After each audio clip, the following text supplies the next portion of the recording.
আমি বিয়ের আগে প্রেগনেন্ট হয়ে গেছিলাম, কিন্তু আমি জানতেও পারিনি যে এই বাচ্চা কার আর কে আমার সাথে এই অত্যাচার করেছিল।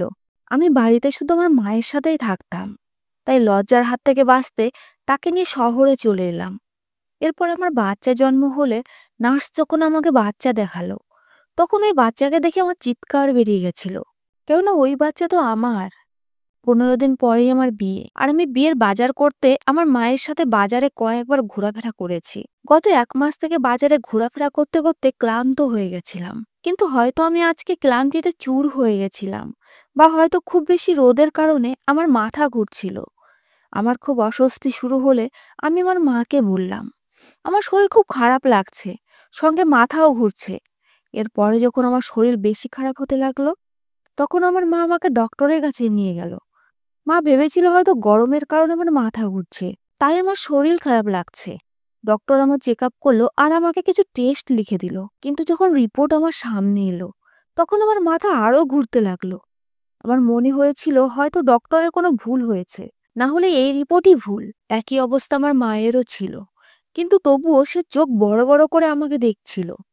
আর আমার মনে হচ্ছিল যে আমি মাটির মধ্যে ঢুকে যাই, কিছু না করেও আমি অপরাধী প্রমাণ হয়ে গেছি। কষ্ট বুকে চেপে কোনো রকমে বাড়িতে পৌঁছালাম। মা একদম চুপচাপ ছিল, সারা রাস্তা সেই একটা শব্দও বলেনি। কিন্তু বাড়িতে আসার সাথে সাথে মা কান্না করতে লাগলো আর বলতে লাগলো, পাগল মেয়ে, এটা কি করে ফেলেছিস তুই? কার পাপ তুই নিজের পেটে পালছিস? এখন আমি মাকে কি জবাব দেব? আমি তো নিজেই এই ব্যাপারে কিছুই জানি না। আমি কাকে সন্দেহ করব? আমাদের বাড়িতে তো কোনো পুরুষও ছিল না যাকে আমি সন্দেহ করতাম। 2 হাত দিয়ে মাথা চেপে বসে পড়লাম। ডক্টরের কথা অনুসারে আমি গত 4 মাস থেকে প্রেগনেন্ট। 3-4 ধরনের রিপোর্ট করলাম, কিন্তু সব রিপোর্টই একই কথা ছিল, তাই আমি এটাকে মিথ্যা প্রমাণ করতে পারতাম না। কিন্তু ভাবার মতো বিষয় হলো, আমার সাথে এই সব কিছু কে করেছে আর কখন করেছে। আমি তো এই জিনিসটার ব্যাপারে গুণাক্ষরও জানতে পারিনি, কিন্তু আমার মা আমাকে উল্টো সিধা কথা বলছিল আর কান্না করছিল। আমি বললাম, মা, ভগবানের দিব্যি, আমি তোমার মাথায় হাত দিয়ে বলছি, আমার এতে কোনো দোষই নেই। আমি তো জানিও না যে আমার সাথে এসব কিভাবে হয়েছে। কিন্তু আমার কথা আমার মা কেন বিশ্বাস করত? সে বলল, তুই আমাকে বোকা বানানোর চেষ্টা করিস না। এটা কোনো ছোট কাজ না যে তোর মর্জি ছাড়া আর তোর অজানা অবস্থায় হয়ে গেছে। আমি আমার মাকে একই কথা বলতে বলতে ক্লান্ত হয়ে গেছি, কিন্তু আমার মা কোনো কথায় বিশ্বাস করছিল না। পরের দিন আমার মা আমাকে অন্য এক ডক্টরের কাছে নিয়ে গেল, যে কিনা তার চেনা জানা ছিল। সেই ডক্টরের কাছে গিয়ে আমার মা বলতে লাগলো, দয়া করে আমার মেয়ের অ্যাবর্শন করিয়ে দাও। কিন্তু ডক্টর বলল, আপনারা দেরি করে ফেলেছে। আমি অনিমের পুরো চেক আপ করে নিয়েছি। ও 4 মাস পূরণ হয়ে গেছে। যদি বাচ্চা নষ্ট করা হয় তাহলে ওর জীবনে রিস্ক হতে পারে। এখন এর থেকে পিছন ছাড়ানোর কোনো উপায় ছিল না। তার উপরে বিয়ের দিনও কাছাকাছি এসে যাচ্ছিল। আমার হবু স্বামী তো এই কথা জানতে পারলে আমাকে বদনাম করেই ছেড়ে দেবে। আমি আমার মাকে বললাম, আমি বিয়ে করতে চাই না, কেননা আমি শুধু এই একটাই সমাধান দেখতে পাচ্ছিলাম। কেননা বিয়ের পরে এমনিতেও আমার স্বামী জেনেই যেত, আর ও আমাকে বাড়ি থেকে ধাক্কা দিয়ে বের করে দিত। এর থেকে ভালো আমি বিয়েই করব না। আমার মা বলতে লাগলো, আমরা না করার কি কারণ বলবো? তার কারণ জিজ্ঞেস করলে আমরা কি বলবো? বিয়ের মাত্র 15 দিন বাকি আছে।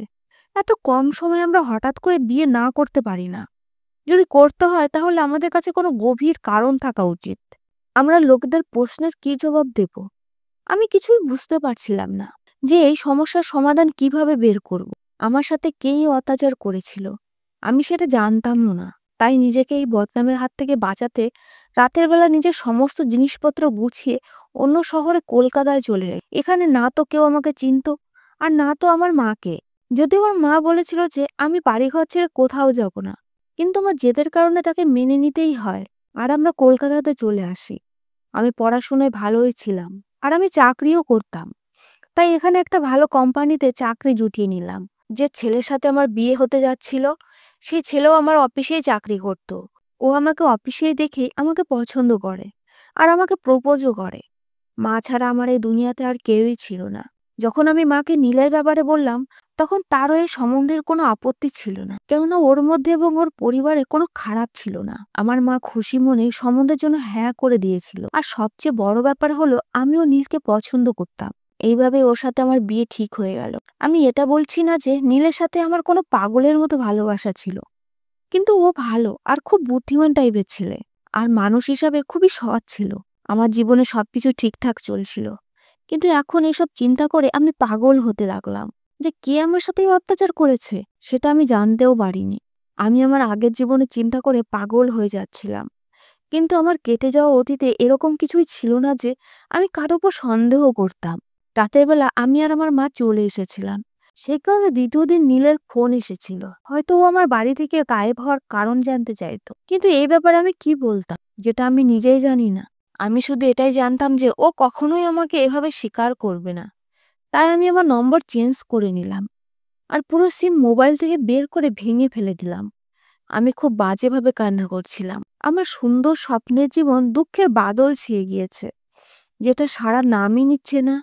একবার আমার মন করছিল যে আমি নীলকে সমস্ত সত্যিটা বলে দিই। হতেও পারে ও আমার কষ্টকে বুঝবে।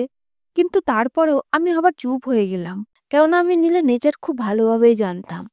একবার ও আমাকে কথায় কথায় বলেছিল, অনিমা আমি সবকিছু সহ্য করতে পারি, কিন্তু বিশ্বাসঘাতকতা কখনোই না। আমি বিশ্বাসঘাতক ছিলাম না, কিন্তু না জানি কিভাবে আমি চরিত্রহীন হয়ে গেছিলাম। এসবে আমার মাও এখন অসুস্থ থাকতে লাগলো। এখানে আমি লোকেদের এটাই বলছিলাম যে আমার স্বামী বিদেশে থাকে। এছাড়া আমার কাছে আর কোনো রাস্তাও ছিল না। আমার মিথ্যা বলতে আর শুনতে খুব খারাপ লাগতো, কিন্তু আমি জানতাম না আমি কার পাপ নিজের শরীরে পালছি। দিন দিন আমার শরীর এখন খারাপ থাকতে লাগলো। এখন আমার নিজে থেকে ঘৃণা আসতে লাগলো। আমি কান্না করতে থাকতাম আর ভগবানের সামনে হাত জোড় করে দাঁড়িয়ে থাকতাম। আর তাকে বলতাম, ভগবান আমি কি এমন পাপ করেছি যার সাজা আমি এভাবে পাচ্ছি। এদিকে আমার মাও আমার সাথে ঠিকভাবে কথা বলতো না। এর আগে আমার মা আমার সমস্ত কথাই শুনতো, কারণ আমি তার একমাত্র সন্তান ছিলাম। আর আজকে আমি কান্না করে বেড়াচ্ছি। আমি জানতাম না কে আমার ইজ্জত নিয়ে খেলে গেছে। যেমন তেমন ভাবে সময় কেটে যাচ্ছিল। আর তারপর সেই সময়ও এসে গেল যখন আমি হাসপাতালে অ্যাডমিট হয়ে গেলাম। আমি জানতাম না আমার বাচ্চার বাবাকে। আমি কার সন্তানের জন্ম দিতে চলেছি। এ একটা অবৈধ সন্তান। মেয়েরা কখনোই সেই সন্তানের জন্ম দিতে চায় না, যাকে দেখে তার ঘৃণা আসবে। আমারও এই বাচ্চা থেকে ঘৃণা আসতো। আমি ভেবে নিয়েছি যে বাচ্চা জন্ম হওয়ার সাথে সাথে একে অনাথ আশ্রমে দিয়ে দেব। কারণ এই বাচ্চার প্রতি আমার কোনো অনুভবই ছিল না, বরং এই বাচ্চা থেকে ঘৃণা আসতো, যে আমার পুরো জীবন শেষ করে দিয়েছে, আমাকে আমার মায়ের নজরে ছোট করে দিয়েছে। এর কারণে আমি নিজেই নিজের সঙ্গে নজর মেলানোর যোগ্যই রইলাম না। 4 ঘন্টা কষ্ট সহ্য করার পরে আমি একটা বাচ্চা জন্ম দিলাম। এরপরে যখন আমি সেই বাচ্চার মুখ দেখলাম, তখন আমার হুঁশ উড়ে গেল। বাচ্চার গলায় থাকা সেই কালো রঙের চিহ্ন, আমার মাথায় যেন আকাশ ভেঙে পড়ল। কেননা এই বাচ্চা তো আমারই। এটা সেই সময়ের কথা যখন আমি অফিসের টিমের সাথে সিমলা গিয়েছিলাম। আমার কাজ ছিল বিল্ডিং এর নকশা বানানো। এই কারণে আমি সিমলাতে গিয়েছিলাম। সেখানে একটা হোটেলের নকশা বানানো হতো। এটাই আমাদের কাজের উদ্দেশ্য ছিল। আমাদের পুরো টিমের জন্য আমাদের বস হোটেলের ঘর বুক করে রেখেছিল। নীল আমাদের সাথে যায়নি, কেননা সেই সময় ওর মা অসুস্থ ছিল। যেদিন আমরা সিমলায় পৌঁছালাম, পরের দিন থেকে প্রচন্ড বরফ পড়া শুরু হয়ে গেছিল। এই কারণে রাস্তা প্রায় বন্ধ হয়ে গেছিল। এই কারণে কয়েকদিন হোটেলে বন্ধ হয়ে কাটাতে হলো। সেই সময় বরফ খুব দ্রুত পড়ার কারণে সিমলায় আসা লোকেদের গাড়ি খুব দুর্ঘটনায় পড়েছিল। আর লোকজন গাড়িতে ঠান্ডার কারণে মারা যাচ্ছিল। লোকের চাপে হোটেলের ঘরও পাওয়া যাচ্ছিল না। সে সময় আমরা নিজের হোটেলের ঘরে আটকে থেকে গেছিলাম। ঠান্ডায় এত বেশি ছিল যে হিটারেও কাজ করছিল না। আমার মনে পড়তে লাগলো যে সেই দিন হোটেলে গ্রাহকের ভিড় খুব বেড়ে গেছিল। লোকজন লাখ টাকা ভাড়া দিতেও রাজি ছিল, কিন্তু ঘর ফাঁকা ছিল না। অনেক লোক মনুষ্যত্বের কারণে নিজের ঘরে লোকেদের থাকতে দিতে শুরু করেছিল। কিন্তু আমি জানতাম না আমার সাথে এরকম জঘন্য খেলা হতে পারে। এক রাতে আমার ঘরে দরজায় খুব জোরে জোরে ঠকঠক আওয়াজ হলো। ঠান্ডার কারণে আমি কম্বলের ভিতরে কাঁপছিলাম। ঠান্ডার কারণে অনেক কষ্টে সবে আমার ঘুম এসেছিল। তখন দরজায় টোকার আওয়াজে আমার ঘুম ভেঙে গেল। অনেক কষ্টে আমি ঘুম থেকে উঠে ঘরের দরজা খুললে সেই হোটেলের এক ওয়েটার আমাকে বলতে লাগলো, একটা ফ্যামিলি খুব কষ্টেই হোটেল অবধি পৌঁছেছে। তাদের বাচ্চা খুব অসুস্থ, কিন্তু হোটেলের কোনো ঘরই ফাঁকা নেই। যদি আপনি এক রাতের জন্য তাদেরকে এই ঘরে থাকতে দেন, তাহলে এই বাবা মেয়ের উপরে আপনাদের অনেক বড় দয়া হবে। আমি কিছু সময় তো এটাই ভাবতে থাকলাম যে আমি হ্যাঁ বলবো না না বলবো। যাই হোক, আমি মনুষ্যত্বের কারণে অনুমতি দিয়ে দিলাম। কিছু সময় পরে ৩০-৩২ বছরের একটা লোক একটা ৫ বছরের বাচ্চাকে কোলে নিয়ে আমার সামনে এসে দাঁড়ালো। তাকে খুব টেনশনে লাগছিল। ঘরের মধ্যে এসে সে নিজের মেয়েকে তাড়াতাড়ি করে বিছানায় শুইয়ে তাকে কম্বল দিয়ে ঢেকে দিল। সে বাচ্চা ঠান্ডা ঠক করে কাঁপছিল। আর সেই লোকটা নিজে একটা মোটা জ্যাকেট পরেছিল। সেই লোকটা আমার দিকে করুণ চোখে তাকিয়ে বলতে লাগলো, "আমি আপনাকে ধন্যবাদ জানানোর ভাষা খুঁজে পাচ্ছি না। যদি আপনি আমাকে এই দয়া না করতেন, তাহলে আমার বাচ্চা না জানি এই ঠান্ডায় কি হয়ে যেত।" আমি বললাম, "ঠিক আছে, কোনো ব্যাপার না।" তখন সে বলতে লাগলো, "আপনি আমার বাচ্চার খেয়াল রাখবেন। আমি কোনো জায়গাতে রাত কাটিয়ে নেব।" এটা বলে সে ঘর থেকে বাইরে বেরিয়ে গেল।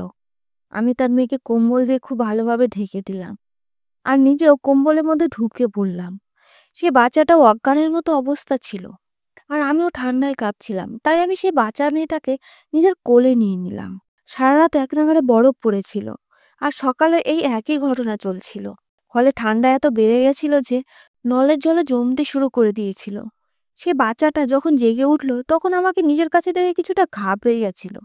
আর আমাকে বলছিল আমাকে আমার বাবার কাছে যেতে হবে। আমি জানতাম না ওর বাবা এই সময় কোথায় আছে। আমার কাছে তো সেই লোকটার নম্বরও ছিল না। আমি বাচ্চাটাকে অনেক বোঝালাম যে তোমার বাবা কিছু সময় পরেই চলে আসবে, কিন্তু সে কান্না করতে লাগলো।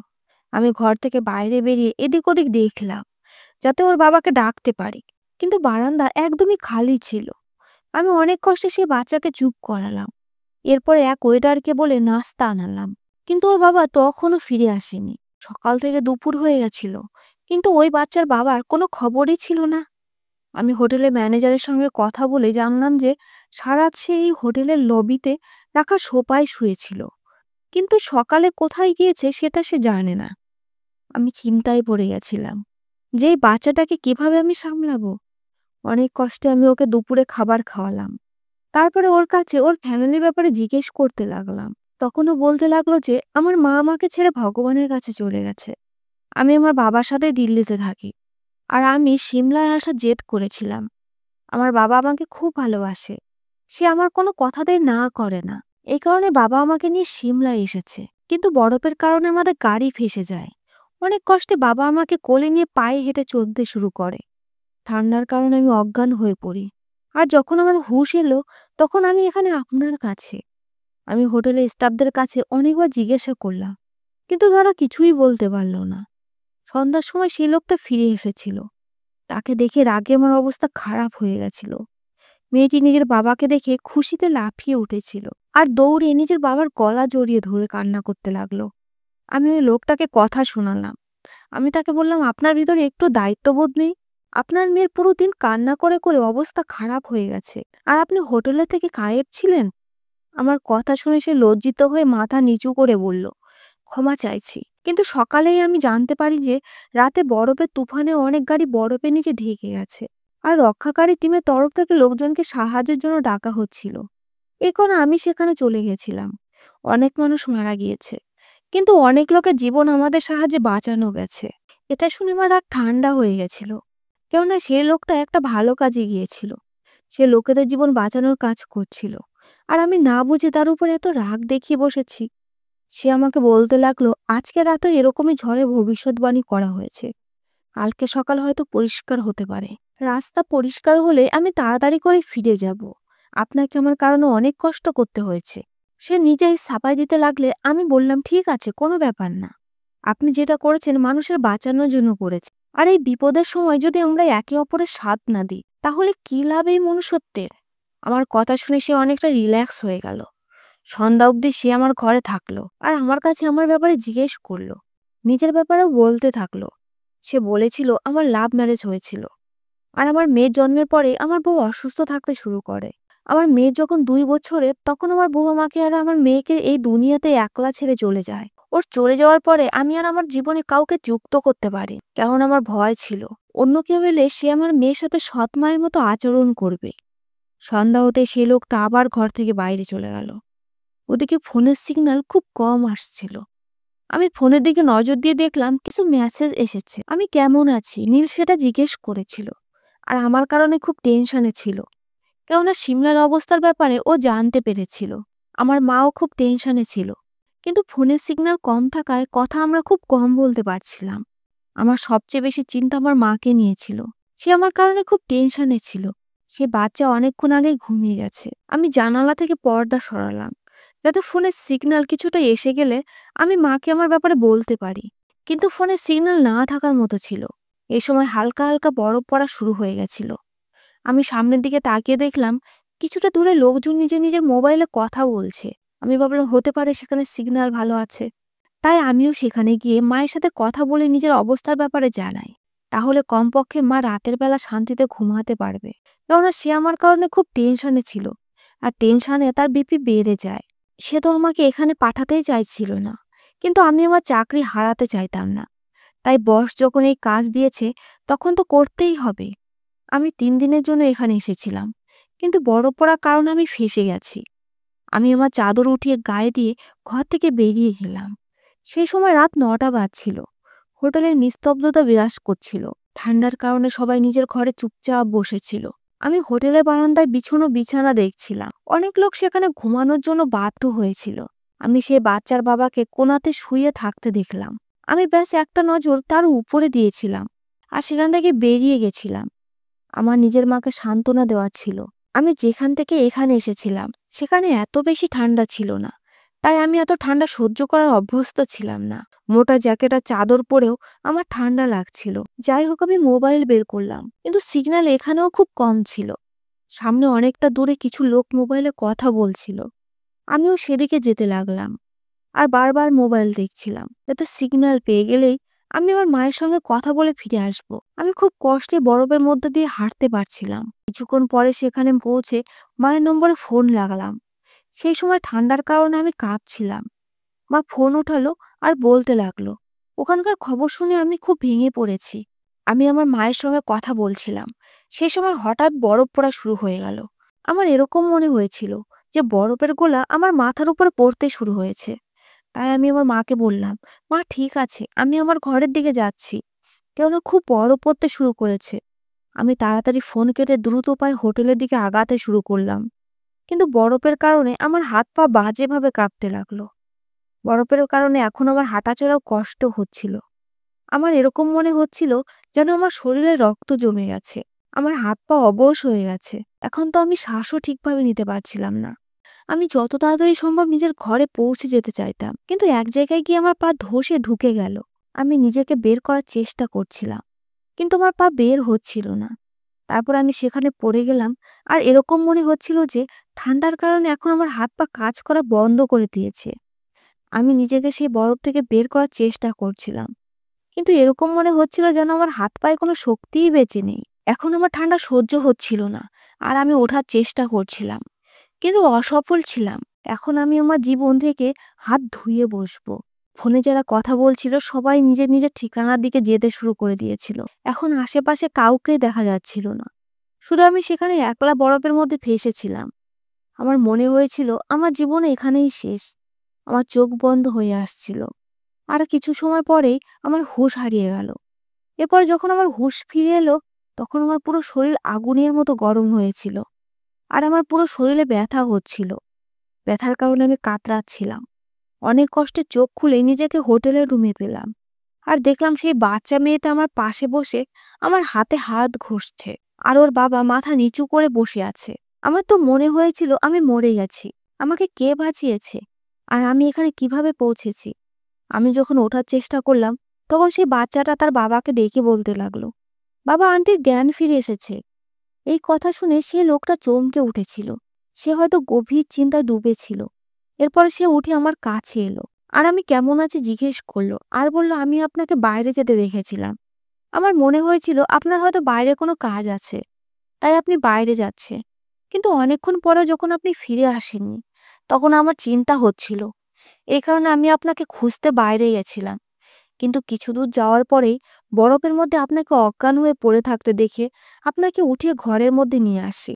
একথা বলেই সে চুপ হয়ে গেল। আমি তাকে কৃতজ্ঞতা জানালাম, কেননা সে আমার জীবন বাঁচিয়েছিল। কিন্তু আমি জানতাম না সেই সময় সে আমার সাথে কি করে ফেলেছিল। ২৪ ঘন্টা পরে আমার হুঁশ ফিরে এসেছিল। আমি হাসপাতালে বিছানায় বসে আমার নবজাতক বাচ্চাটাকে দেখছিলাম। এই বাচ্চাটার চোখ মুখ একদমই সেই বাচ্চা আর তার বাবার মতো ছিল। আর সবচেয়ে বড় চিহ্ন, এই বাচ্চার গলার উপরে থাকা সে কালো চিহ্ন, যেটা সেই বাচ্চার গলায়ও ছিল, আর ওর বাবার গলাতেও সেই চিহ্ন ছিল। তার মানে এই বাচ্চাটা তার ছেলে। তার মানে সেই রাতে যখন আমি বেহুঁশ ছিলাম, তখন সে আমার সাথে এই পাপ করেছিল। তাই আমি জানতেও পারিনি। পরের দিন সন্ধ্যায় যখন রাস্তা অনেকটা খুলে দেওয়া হয়, তখন সেই লোকটা আমার সঙ্গে নজর মেলাতে পারছিল না। কেননা সে আমার সাথে রাতের বেলা পাপ করেছিল। তাই তো সে বারবার এটাই বলছিল যে আমার ভুল ক্ষমা করে দিও। আমি খুব অসহায় ছিলাম। সেই সময় আমি তার কথা বুঝতে পারিনি।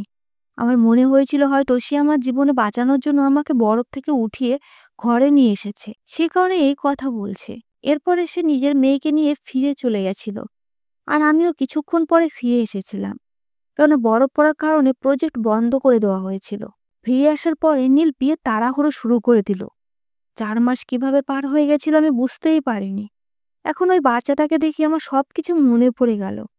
আমি এই বাচ্চাটার দিকে তাকিয়ে হাউমাউ করে কান্না করতে লাগলাম। কিরকম অসভ্য মানুষ ছিল সে।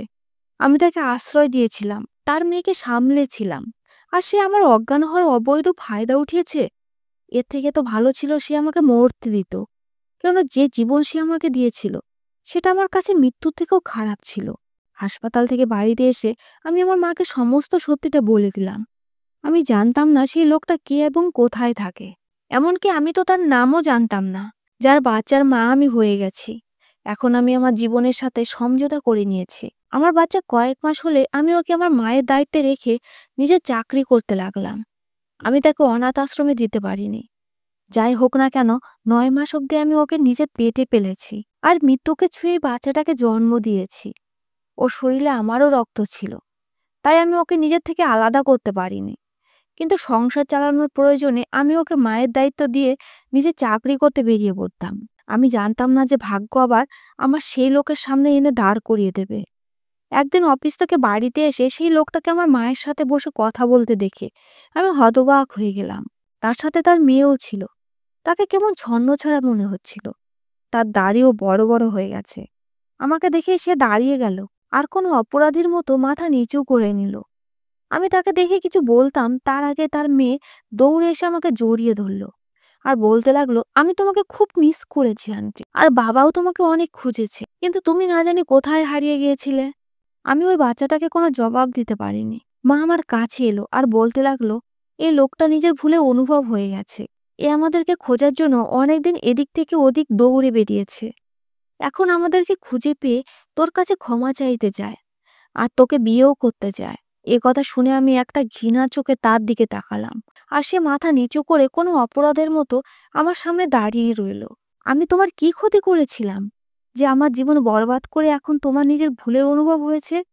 আমি তোমার সাথে কোনো সম্পর্ক রাখতে চাই না। ওঠাও নিজের বাচ্চাকে আর এখান থেকে বেরিয়ে যাও। এটা বলে সিক্ত নয়নে আমি আমার ঘরে চলে এলাম। আমার ভিতরের সমস্ত সহ্য ক্ষমতা শেষ হয়ে গেছিল। আর আমি হাউমাউ করে কান্না করতে লাগলাম। নীল আমাকে বিশ্বাসঘাতক মনে করেছে, যাকে আমি এই লোকটার কারণে বিয়ের কিছুদিন আগে না বলে বাড়ি ছেড়ে পালিয়ে এসেছি। ওর নজরে আমি একটা বিশ্বাসঘাতক হয়ে গেছি। কিছুক্ষণ পরে সেই লোকটা আমার ঘরে এলো আর আমাকে বলতে লাগলো, অনিমা, একবার আমার কথাটা শোনো। তারপরেও যদি তোমার মনে হয় আমি ভুল, তাহলে যা চাও আমাকে শাস্তি দিও। আমি তোমাকে না অবধি বলবো না। চোখ তারও ভিজে উঠেছিল। সে আমার সামনে এসে বসলো। আমি তার সামনে নিজেকে দুর্বল দেখাতে চাইতাম না, তাই আমি চোখের জল মুছে নিলাম। এরপরে সে বলতে লাগলো, যে রাতে তুমি অজ্ঞান হয়ে পড়েছিলে আর আমি তোমাকে উঠিয়ে ঘরের মধ্যে নিয়ে এসেছিলাম, তখন ঠান্ডার কারণে তোমার শরীর একদম নীল হয়ে গেছিল।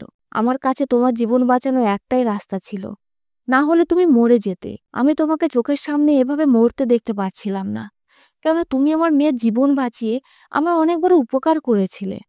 আমার মেয়ের জীবন যে বাঁচিয়েছে, আমি তাকে নিজের চোখের সামনে এভাবে মরে যেতে দেখতে পারছিলাম না। যে কোনোভাবে আমি তোমাকে বাঁচাতে চাইতাম। যদি আমার কাছে তোমার জীবন বাঁচানোর অন্য কোনো রাস্তা থাকতো, তাহলে আমি এই পাপ কখনোই করতাম না। প্রথমে আমি তোমার শরীরকে গরম দেওয়ার সমস্ত রকম চেষ্টা করলাম। তোমার হাতের তলা পায়ের তলা ঘষেছিলাম, কিন্তু তোমার শরীর গরম হচ্ছিল না। তাই আমি লাস্ট অপশন হিসেবে নিজের শরীরের গরম তোমাকে দেওয়াতেই তুমি বেঁচেছিলে। বিশ্বাস করো, যখন আমি তোমার শরীর থেকে কাপড় আলাদা করেছিলাম, তখন আমি নিজের চোখ বন্ধ করে নিয়েছিলাম। আমার মনে কোনো খারাপ চিন্তা ছিল না। আমি শুধু নিজের শরীরে গরম দিয়ে তোমার জীবন বাঁচাতে চাইতাম। কিন্তু না জানি সেটা কোন দুর্বল মুহূর্ত ছিল যে তোমাকে নিজের শরীর গরম দিতে দিতে আমি ভটকে গেছিলাম। আর সেই সমস্ত কিছু হয়ে গেছিল যেটা হওয়া উচিতই ছিল না। সকালবেলা আমি এই জিনিসটা নিয়ে খুব লজ্জিত ছিলাম। আর আমি অনেক চেষ্টা করার পরেও তোমাকে কিছুই বলতে পারিনি। তাই তোমাকে না বলেই চলে গেছিলাম। কিন্তু এই অপরাধের অনুভব আমাকে শান্তিতে থাকতে দেয়নি। আমি তোমাকে অনেক খুঁজেছি। এরপরে হোটেল থেকে তোমার অফিসের ঠিকানা বের করি।